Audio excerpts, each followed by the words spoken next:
So I literally just finished watching this episode and I'm still processing. Like, my jaw is on the floor. Bea Pollard just kidnapped her best friend, framed her uncle for murder, and then in front of everyone tried to kill Billy. And here's what's crazy. The audience reaction is completely split down the middle. Half of the fan base is saying Bea is the villain of the century, but the other half, they're saying she's actually a victim who had a total mental breakdown. And honestly, I think both sides are missing something huge. So if you've been watching this unfold and you're confused about what to think, stick around, because we are breaking down exactly what went down, the psychological layers of this story, and what I think this whole thing really means. Welcome back, and I've been obsessed with EastEnders for way too long. This Bea situation has split the viewers in a way I haven't seen in years. So here's what we're doing today. We are diving straight into why this storyline works so well, breaking down the psychology behind Bea's actions and looking at the devastating fallout for the Mitchell family. Fair warning, my take on this might not be what you expect. I don't think Bea is pure evil, but I also don't think she deserves all the sympathy people are giving her. Let's figure out why. So before the chaos, Bea Pollard had been slowly unravelling. She started as this sympathetic character, someone with real, relatable problems. But somewhere along the way, something snapped. Here's what we need to understand.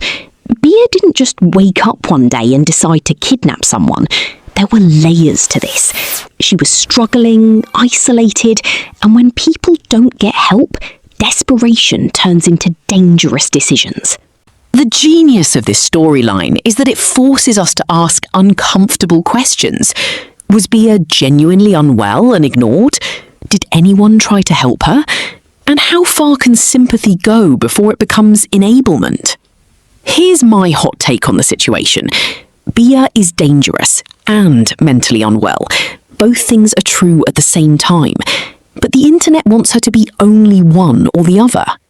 On one hand, you have the perspective that she is a pure villain. She kidnapped someone, framed her uncle, and tried to kill Billy.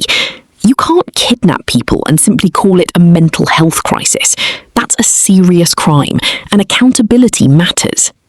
But on the other hand, she is also a victim of her own mind and circumstances. The show heavily set up Bea as someone who was deeply struggling, and it raises the question of whether the people around her ignored the blatant red flags.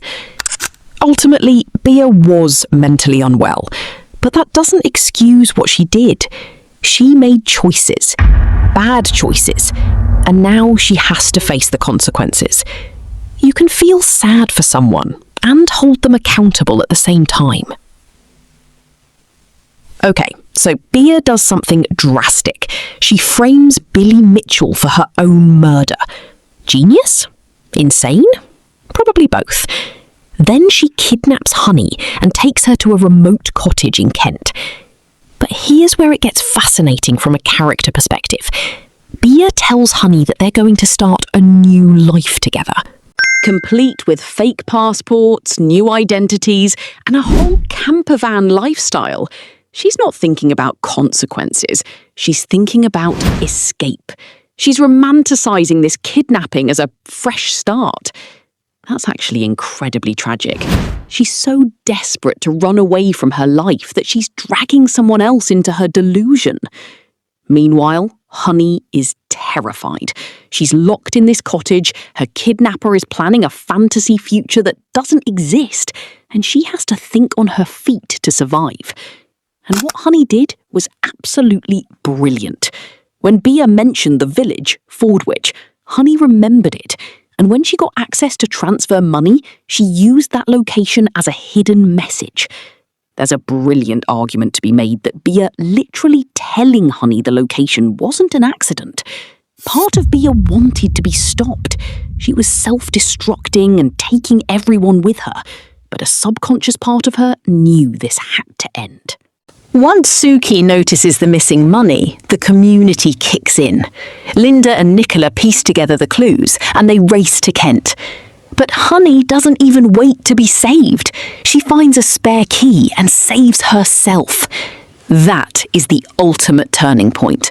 Honey goes from victim to survivor. She didn't sit around crying. She took control of her own life and fought back. That's powerful storytelling. But the contrast here is brutal. While Honey is fighting to escape, Billy is fighting to prove his innocence. He's arrested for Bea's murder, completely devastated, and his family is fracturing. It's heartbreaking, because Billy is just trying to live his life and gets caught in the crossfire. The EastEnders writers are making a phenomenal point here. Sometimes innocent people get entirely consumed by other people's chaos. This storyline is actually about how one person's mental health crisis can create a domino effect that destroys multiple lives. Honey makes it back. Billy's nightmare is about to end, and everyone can finally breathe. But then, Bea shows up, and she grabs Billy by the throat. This moment is critical, because up until now, you could maybe argue that Bea was just sick, confused, or desperate. But this moment? This is violence. This is rage.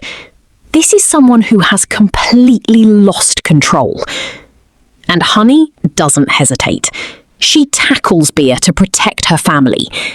In that single sequence, the character arcs fully solidify. Honey goes from victim to protector, Billy goes from suspect to survivor, and Bea goes from misunderstood to genuinely dangerous. The police arrive, Bea gets arrested, and the immediate nightmare ends. So where do we go from here? A lot of people are wondering if this is truly the end of the line. Logically, there have to be trial scenes. The BBC wouldn't end a storyline this massive without a dramatic courtroom breakdown moment. A trial would give Bea a chance to actually explain herself, while devastating Billy and Honey all over again. That is peak soap opera television. Now, we know Ronnie Ancona has finished filming, so it's highly unlikely Bea will be returning to the square anytime soon. But even if her story is over on screen, she is not finished in the show's universe. Billy will be processing this for years, and Honey will have to live with the trauma. The real story moving forward isn't about the crime anymore, it's about the recovery. Bea's arrest isn't the end of the narrative, it's the exact moment everyone else's real journey starts. This storyline is brilliant for one specific reason. It's not a simple case of good versus evil. It's about real people making catastrophic choices. Bea isn't a cartoon villain. She's a person who completely broke, and that's far more terrifying than any standard bad guy. It forces the audience to look at how we view mental illness, accountability, and the collateral damage of a breakdown. Next week, we're going to be breaking down Billy's recovery arc, and why I think his healing process is actually going to be the most compelling part of this entire aftermath. Thank you so much for watching, and I'll see you in the next break.